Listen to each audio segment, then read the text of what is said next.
वाशिममध्ये भाजप उमेदवाराची ठाकरेंच्या सेनेच्या उमेदवाराला मारहाण आणि जीव मारण्याची धमकी. भाजप उमेदवार सतीश वानखेडे यांच्या विरोधात गुन्हा दाखल. अजित पवार तटकरेंची रात्री फडणवीसांसोबत तासभर बैठक. अनेक ठिकाणी अजितदादांची एनसीपी स्वतंत्र लढण्याच्या भूमिकेत. युती नाही तिथे स्थानिक पातळीवर पवारांसोबत युतीचे संकेत. सूत्रांची माहिती.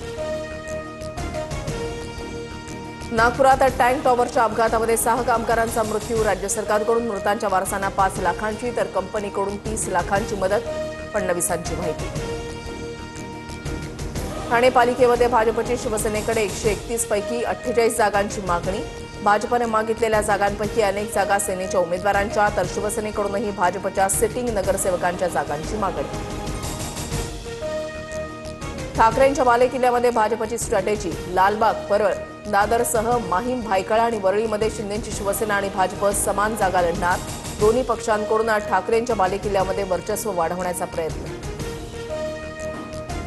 मराठी आणि मुस्लिम मतदारांच्या ध्रुवीकरणासाठी ठाकरे बंधूंची रणनीती. ठाकरे बंधू जागा वाटपाचं सूत्र ठरवताना मराठी मुस्लिम फॅक्टरला प्राधान्य देत असल्याची सूत्रांची माहिती.